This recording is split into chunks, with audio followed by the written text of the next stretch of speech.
Ang paglikha. Unang kabanata. Nang pasimula, nilikha ng Diyos ang langit at ang lupa. Ang mundo noon ay wala pang anyo at wala pang laman. Ang tubig na bumabalot sa mundo ay balot ng kadiliman. At ang Espiritu ng Diyos ay kumikilos sa ibabaw ng mga tubig. Sinabi ng Diyos, magkaroon ng liwanag, at nagkaroon nga ng liwanag. Nasiyahan ng Diyos sa liwanag na nakita niya. Pagkatapos, inihiwalay niya ang liwanag sa kadiliman. Tinawag niyang araw ang liwanag, at gabi naman ang kadiliman. Lumipas ang gabi at dumating ang umaga. Iyon ang unang araw. Pagkatapos, sinabi ng Diyos, magkaroon ng pagitan na maghihiwalay sa tubig sa dalawang bahagi, at nagkaroon nga ng pagitan na naghihiwalay sa tubig sa itaas at sa tubig sa ibaba. Ang pagitang ito ay tinawag ng Diyos na kalawakan. Lumipas ang gabi at dumating ang umaga. Iyon ang ikalawang araw.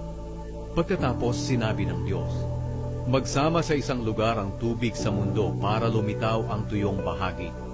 At iyon nga ang nangyari. Tinawag niyang lupa ang tuyong lugar, at dagat naman ang nagsamang tubig. Nasiyahan ng Diyos sa nakita niya. Pagkatapos sinabi ng Diyos, magsitubo sa lupa ang lahat ng uri ng halaman, ang mga tanim na nagbubunga ng butil, at ang mga punong kahoy na namumunga ayon sa kani-kanilang uri. At iyon nga ang nangyari.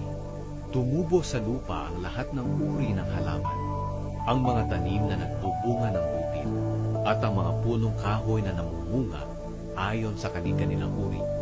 Nasiyahan ng Diyos sa nakita niya.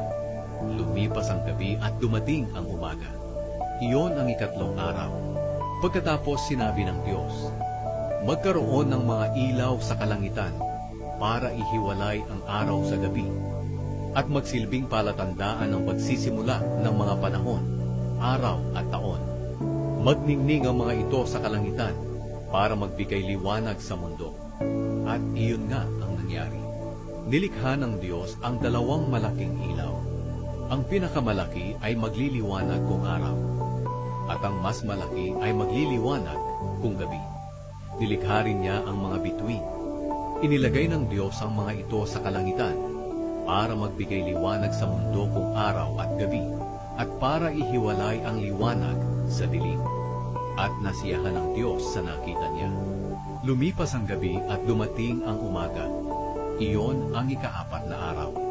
Pagkatapos sinabi ng Diyos, magkaroon ng iba't ibang hayop sa tubig, at magsilipad ang iba't ibang hayop sa himpapawid. Kaya nilikha ng Diyos ang malalaking hayop sa dagat, at ang lahat ng uri ng hayop na nakatira sa tubig, at ang lahat ng uri ng hayop na lumilipad. Nasiyahan ng Diyos sa nakita niya, at binasbasan niya ang mga ito. Sinabi niya, magpakarami kayo, kayong mga hayop sa tubig, at mga hayop na lumilipad. Lumipas ang gabi, at dumating ang umaga. Iyon ang ikalimang araw. Pagkatapos sinabi ng Diyos, magkaroon ng iba't ibang uri ng hayop sa lupa, mga hayop na maamo at mailap, malalaki at maliliit. At iyon nga ang nangyari. Nilikha ng Diyos ang lahat ng ito at nasiyahan siya sa nakita niya. Pagkatapos sinabi ng Diyos, likhain natin ang tao ayon sa ating wangis. Sila ang mamamahala sa lahat ng uri ng hayop, mga lumalangoy, lumilipad, lumalakad at gumagapang. Kaya nilikha ng Diyos ang tao, lalaki at babae, ayon sa wangis niya. Binasbasan niya sila at sinabi, magpakarami kayo para mangalat ang mga lahi ninyo at mamahala sa buong mundo, at pamahalaan ninyo ang lahat ng hayop.